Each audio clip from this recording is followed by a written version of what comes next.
Hit flop bro cinema block buster cinematography కానీ చాలా బాగుంది ప్రతి ఒక్కరు చూడండి చాలా బాగుంది నిజంగా గూజ్ బంప్స్ నిజంగా ముగ్గురులో ఎవరిని తగ్గించలే main Manchu Manoj base voice Manchu Manoj అసలు మాట్లాడుతుంటేనే ఆ బేస్కి హిట్ మూవీలో నాని అంటాడు కదా ఏ అని ఆ ఫీలింగ్ వచ్చింది. మంచు మనోజ్ మంచి బేస్ వాయిస్ ఇచ్చాడు. మోహన్ బాబు గుర్తు చేశాడు. మోహన్ బాబు ఎలాగైతే విలన్ కమ్ హీరో క్యారెక్టర్ చేశాడో మంచు మనోజ్ కూడా సేమ్ మూవీలో అలాగే చూపించాడు. విలన్గా చూపించాడు, హీరోగా చూపించాడు, ఒక ఫ్రెండ్ ఎమోషన్ చూపించాడు. నారా రోహిత్ మాత్రం తీసుకెళ్ళి ఎక్కడో పెట్టాడు. బాహుబలిలో ప్రభాస్ని పెట్టినంత రేంజ్లో పెట్టాడు. మ్యూచువల్ ఫ్రెండ్గా పెట్టాడు బెల్లంకొండ శ్రీనివాస్ని. ఇద్దరికీ న్యాయం చేశాడు, ఎవరిని తగ్గకుండా ఇద్దరికి. అసలు క్లైమాక్స్ వచ్చేటప్పటికి డీటెయిల్గా అసలు ఎక్కడ మిస్ అవ్వకుండా క్లారిటీ. ముగ్గురు హీరోల్ని ఈక్వల్గా ఫినిష్ చేశాడు డైరెక్టర్. చాలా ఇంటెలిజెంట్. 3 సాంగ్స్ పెట్టాడు. సాంగ్స్ కూడా నెంబర్ 1 ఉన్నాయి. శంకర్ గారి కూతురు అసలు ఎంత ఎక్స్పెక్ట్ చేయలే. ఒక గిచ్చిడి సాంగ్ ఉంది. మంచి మూవీ ఏంట్రా యాక్షన్లో వెళ్ళిపోతుంది అన్నప్పుడు ఆ గిచ్చిడి సాంగ్ వచ్చింది. బాగుంది గిచ్చిడి సాంగ్. ఆవిడేం ఓవర్ ఎక్స్పోజ్ చేయలేదు కానీ బాగుంది. హీరోయిన్ మెటీరియల్ డ్యాన్స్ బాగా చేసింది, బాగా ఇచ్చించుకుంది. ఒక 100 సార్లు ఇచ్చింటాడు ఒక సాంగ్లు మాత్రం. మూవీ దేని గురించి అంటారు? మూవీ దేవాలయాలు ఉంటాయి కదా, దేవాలయాలు వాటి ప్రాపర్టీస్ ఉంటాయి కదా, వాటిని ఎవడైనా బయట నుంచి వచ్చి పొలిటికల్గా ఆక్రమించేస్తే ఉంటారు కదా, లోకల్లో ఒప్పుకోరుగా, వీళ్ళ తరతరాల నుంచి వస్తారు కదా. రీమేక్ లాగా అయితే అసలు అనిపించట్లేదు. ఎందుకంటే మంచు మనోజ్ కొంచెం గ్యాప్ ఇచ్చామని ఆకలి మీద ఉన్నాడు. నారా రోహిత్ కూడా ఆకలి మీదే ఉన్నాడు. బెల్లంకొండ శ్రీనివాస్ ఎప్పుడు పడద్దా హిట్ పైకి వెళ్దాం అంటున్నాడు. ముగ్గురు ఆకలితో ఉన్న హీరోలు తెచ్చి రీమేక్ తెస్తే ఏంటి, ఫ్రెష్ స్టోరీ తెస్తే ఏంటి. తెలుగులో తీసాడు, తమిళ్లో తీయలేదుగా. తెలుగు డైరెక్టరే తీశాడు. ఎక్కడా ల్యాగ్ అనిపించకుండా బాగానే చేశాడు డైరెక్టర్. ల్యాగ్ అనిపిస్తుంది ఏమో అనే టైంకే మంచి సాంగ్ పెట్టాడు. 3 సాంగ్లు కూడా నెంబర్ 1గా ఉన్నాయి వినడానికి. బ్యాక్గ్రౌండ్ స్కోర్ చాలా బాగుంది. అసలు ఎక్కడ పెద్ద టాప్ హీరో కొట్టినట్టే కొట్టాడు. బ్యాక్గ్రౌండ్ ఎక్కడా కూడా తగ్గలే. ముగ్గురికి ఎలివేషన్ ఇచ్చాడు. అసలు ముగ్గురు ఇంట్రడక్షన్ మైండ్ పోయింది. 1 by 1 ముగ్గురు ఇంట్రడక్షన్ కూడా వితిన్ 10 minutesలో ఇంట్రడ్యూస్ చేశాడు. ముగ్గురిని కూడా 10 minutesలో ఇంట్రడ్యూస్ చేశాడు. ఎవరికి ఇచ్చేదాని ఇంపార్టెన్స్ వాళ్ళకి ఇచ్చాడు. అసలు ఎక్కడ తగ్గలే. బాగా మెయింటైన్ చేశారు, బాగా వచ్చి పెట్టారు. ఎక్కడా కూడా వీళ్ళు తగ్గారు అన్నట్లేదు, తగ్గేది లేనట్టే చేశారు. ప్రొడక్షన్ చాలా బాగుంది. పైసా కోసం మంచి స్నేహితులు, చుట్టాలు కూడా, అన్నదమ్ములు కూడా దుష్మన్ అవుతారు. కానీ అలాంటి ఎక్కడ కూడా కావద్దు. నేను మనస్ఫూర్తిగా కోరుకుంటున్నా. ఒక సినిమా లెక్క చూసుకోవాలి. ముందుగా చెప్పాలంటే సినిమా చాలా బాగుంది. బ్యాక్గ్రౌండ్ మ్యూజిక్ కానీ, స్క్రీన్ ప్లే కానీ, డైరెక్షన్ కానీ ప్రతి సీన్ చూసినా బాగుంది.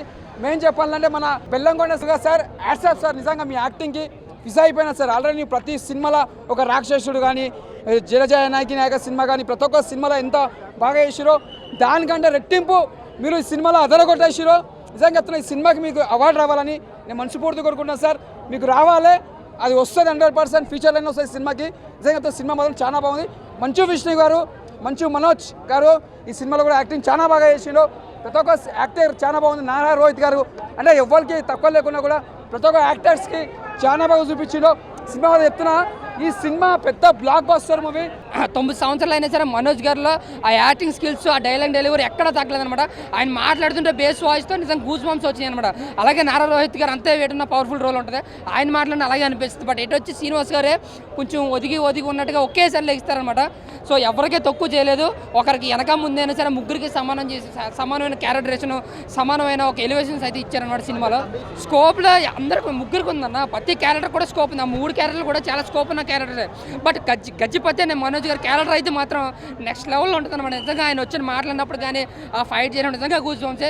నారా రోహిత్ గారి క్యారెక్టర్ కూడా ఊళ్ళో పెద్దగా చాలా బాగా నటించారు. అంటే ఇతర క్యారెక్టర్లు చాలా పవర్ఫుల్గా ఉండేది. అంటే మెసేజ్ ఏమి ఇచ్చారంటే, ఒక ఆడదాని కోసం కావచ్చు, డబ్బు కోసం కావచ్చు, అన్నదమ్ముళ్ళైనా ఫ్రెండ్స్ అయినా ఏదైనా సరే చివరికి ఆడదాని మీద దగ్గరికి తీసుకొచ్చారు ఈ సినిమా కూడా. బట్ ఆడదాని వాళ్ళ రాజ్యాలు పోని డబ్బు వల్ల కూడా అన్నదమ్ముల మధ్యన చిచ్చులు అనేది తెలియజేస్తారు, మనం అర్థమైపోద్ది. సో ఇలాంటి స్టోరీలు చాలా చూసే ఉన్నాం. బట్ స్క్రీన్ ప్లేతో కొంచెం ఎలివేషన్స్తో, మాస్ ఫైట్స్తో కొంచెం ఎంగేజ్ చేశారనమాట. ఇంటర్వల్ ఫైట్లో అయితే శ్రీనివాస్ గారు తాండవం చూస్తారు. ఆయన యాక్టింగ్, ఆయన ఫైట్ నిజంగా సూపర్ అనమాట. అదే క్లైమాక్స్లో కూడా చాలా బాగుంది. స్కోప్ అయితే అందరికీ ఉంది. అటు నారా రోహిత్ గారికి కాబట్టి హైలైట్స్ ఏంటంటే మంచు మనోజ్ గారి క్యారెక్టరు, నారా రోహిత్ గారి క్యారెక్టరు అండ్ ఇద్దరి మధ్య జరిగి ఒక మామిడితోటలో ఫైట్ ఉంటుంది. నిజంగా హైలైట్ సినిమా. నిజంగా ఆ ఫైట్ అయితే నిజంగా నారా రోహిత్ గారు చేస్తారు, సూపర్ అనమాట. అలాగే ఇంటర్వల్ ఫైట్, క్లైమాక్స్ అయితే నెక్స్ట్ లెవెల్లో అనిపిస్తుంది అనమాట. నిజంగా గూజ్ బంప్సే నిజంగా. అందుకనే సినిమా ఒక హిట్గా చెప్పుకొచ్చాను. సారీ, శంకర్ గారు కూతురు అయితే మాత్రం ఇంకో సాయిపాలు. ఒకే ముక్కలు చెప్పాలని ఇంకో సాయిపాలు అనమాట. యాక్టింగ్లో కానీ, మాస్, ఆ డైలాగ్లో కానీ, ఆ డాన్స్లో అయితే ఇలాగ చాలా మ్యాజిక్గా మంచి స్టెప్లు కూడా చాలా ఈజీగా వేసేసింది అనమాట. సో ఓవరాల్గా ఒక భైరవం సినిమా అయితే మాత్రం ముగ్గురు కోసం ఒకసారి హ్యాపీగా వెళ్ళి చూడొచ్చు అన్న. అంతకుముందు కొన్ని మూవీస్ వీళ్ళు ముగ్గురివి కొంచెం అంతగా సక్సెస్ లేవు.